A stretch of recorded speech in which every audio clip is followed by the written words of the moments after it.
Hi எல்லாருக்கும் வணக்கம். இன்னைக்கு நான் உங்களுக்கு ரொம்பவே ஹெல்த்தியான கேரட் கேக் எப்படி செய்கிறதுன்னு சொல்லி தான் இந்த வீடியோவில் ஷேர் பண்ணியிருக்கிறேன். சின்ன பிள்ளைகள் கேரட்டை விரும்பி சாப்பிட மாட்டினாம். அப்படிப்பட்ட பிள்ளைகளுக்கு இந்த மாதிரி கேக்காக செய்து கொடுத்தீங்கன்னு சொன்னால் ரொம்பவே விரும்பி சாப்பிடுவினாம். இந்த வீடியோவில் முட்டை போட்டு எப்படி ஈஸியான முறையில் கேரட் கேக் செய்கிறதுன்னு சொல்லி ஷேர் பண்ணியிருக்கிறேன். வீடியோவை ஸ்கிப் பண்ணாமல் பாருங்க. இப்போ வாங்க வீடியோக்குள்ளே போகலாம். நான் இன்றைக்கி கேக் செய்கிறதுக்காக 250 கிராம் பட்டர் எடுத்துருக்கிறேன். பட்டர் ரூம் டெம்பரேச்சரில் இருக்கணும். இப்போ பட்டரை நான் முதல்ல போட்டு அடிக்க போகிறேன். ஒரு 5 நிமிஷம் பீட் பண்ணிங்கன்னு சொன்னால் காணும். பட்டர் கொஞ்சம் சாஃப்ட் ஆகணும். அது வரைக்கும் பீட் பண்ண வேணும். நான் எலக்ட்ரிக் பீட்டர் தான் யூஸ் பண்ணுறேன். பட்டர் நல்லா சாஃப்டாக வந்துடுது. இந்த நேரத்தில் நான் இப்போ 200 கிராம் சீனி சேர்த்துக்கொள்கிறேன். சீனியை ஏற்கனவே நான் மிக்சியில் பவுடரை அரைச்சிட்டு தான் சேர்த்துருக்கிறேன். இந்த மாதிரி அரைச்சிட்டு சேர்த்திங்கன்னு சொன்னால் சீனி சீக்கிரமாகவே கரைஞ்சி வந்துடும். சீனியை சேர்த்துட்டு ஒரு 5 நிமிஷம் அப்படி பீட் பண்ணிக்கொள்ளுவேன். அதோட இப்போ சுவைக்காக நான் சிறிதளவு உப்பு சேர்த்துக்கொள்கிறேன். உப்பையும் சேர்த்து இந்த மாதிரி நல்லா பீட் பண்ணி எடுத்துக்கொள்ளுவேன்.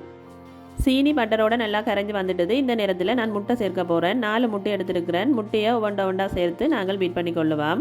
முட்டையை சேர்த்துட்டு ஒரு 7லேருந்து 8 நிமிஷம் அப்படி நல்லா பீட் பண்ணி எடுத்துக்கொள்ளுங்க. இப்போ இதுக்குள்ள வாசத்துக்காக நான் 1 டீஸ்பூன் அளவுக்கு வெனிலா எசன்ஸ் சேர்த்துக்கொள்கிறேன். உங்களுக்கு என்ன ஃப்ளேவர் பிடிக்குமோ நீங்கள் அதை சேர்த்துக்கொள்ளலாம். இந்த முட்டை நல்லா பீட் பண்ணணும். ஒரு 7லேருந்து 8 நிமிஷம் அப்படி நல்லா பீட் பண்ணி எடுத்துக்கொள்ளுவோம்.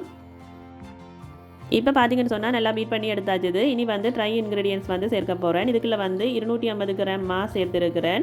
2 டீஸ்பூன் அளவுக்கு பேக்கிங் பவுடரும் 1 டீஸ்பூன் அளவுக்கு கருவாத்தூளும் சேர்த்துருக்கிறேன். எல்லாத்தையும் சேர்த்து நல்லா முதல்ல அரித்து போட்டு தான் நான் இதுக்குள்ளே சேர்த்து மிக்ஸ் பண்ணுறேன். இந்த மாதிரி கொஞ்சம் கொஞ்சமாக போட்டு இதை நாங்கள் மிக்ஸ் பண்ணி எடுத்துக்கொள்ளுவோம். இந்த மாதிரி மாவை சேர்த்து மிக்ஸ் பண்ணிக்க எலக்ட்ரிக் பீட்டர் யூஸ் பண்ணுறதை விட நீங்கள் கையாலேயே மிக்ஸ் பண்ணி கொள்ளலாம். அப்போ தான் கேக் நல்லா சாஃப்டாக கிடைக்கும் உங்களுக்கு.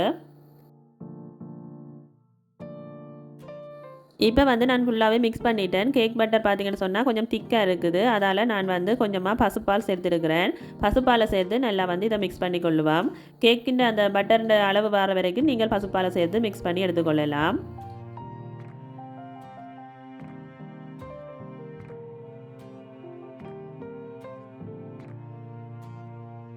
இந்த மாதிரி நல்ல வடிவாக மிக்ஸ் பண்ணதுக்கு பிறகு நான் இப்போ துருவின கேரட் சேர்த்துக்கொள்கிறேன். துருவின கேரட் 200 கிராம் அளவுக்கு சேர்த்துருக்கிறேன். கேரட்டை சின்ன கண்ணில் துருவி எடுத்துக்கொள்ளுங்க.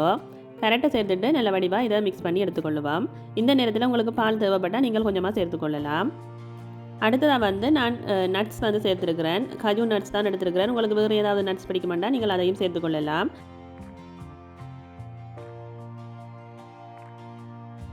இப்போ கேக் பட்டர் ரெடி ஆகிட்டுது. நான் ஏற்கனவே ஒரு ட்ரேயில் பட்டர் பேப்பர் போட்டு வச்சுருக்கிறேன். அந்த ட்ரேயில் இப்போ நாங்கள் ரெடி பண்ணி வச்சுருக்கிற கேக் பட்டரை ஊற்றிக்கொள்கிறேன்.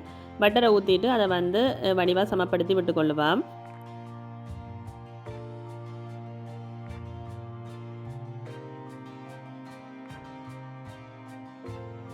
இப்போ நான் ஏற்கனவே ப்ரீஹீட் பண்ணின ஓவனுக்குள்ளே கேக்கை வச்சு பேக் பண்ண போகிறேன்.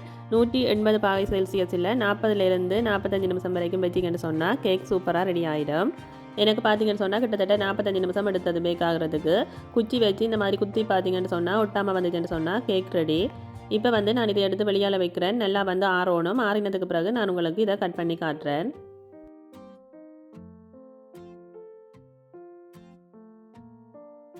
கேக் நல்லாவே ஆறிடுது. இப்போ இதை நான் உங்களுக்கு கட் பண்ணி காட்டுறேன். பார்த்தாலே உங்களுக்கு தெரியும் நல்ல சாஃப்டாக இருக்குது கேக். உண்மையிலேயே ரொம்பவே டேஸ்ட்டாக இருந்துச்சு. நீங்களும் கண்டிப்பாக ட்ரை பண்ணி பாருங்க. சின்ன பிள்ளைகள் இருந்துச்சுன்னு சொன்னால் கட்டாயம் செய்து கொடுங்க. ரொம்பவே ஹெல்த்தியான ஒரு கேக் உண்டு. இந்த கேக்கை நீங்கள் ஒரு 3 நாள் வரைக்கும் வெளியால் வச்சு சாப்பிடலாம். பழுதாக போகாது. இப்போ பார்த்தீங்கன்னு சொன்னால் கேக் உள்ளுக்க பாருங்க நல்ல சாஃப்டாக வந்துருக்குது. நாங்கள் போட்ட கேரட் எல்லாமே நல்லாவே வெந்து நல்ல சூப்பராக வந்துருக்குது. கேரட் போட்ட மாதிரியே தெரியாது. அவ்வளோத்துக்கு ரொம்பவே டேஸ்ட்டாக இருக்கும். இந்த ரெசிபி உங்களுக்கு பிடிச்சிருக்குமான்னு நினைக்கிறேன். பிடிச்சிருந்துச்சுன்னு சொன்னால் லைக் பண்ணி ஷேர் பண்ணி விடுங்க. மீண்டும் வேறு ஒரு சூப்பரான ரெசிபியோட உங்களை சந்திக்கிறேன். பாய் பாய்.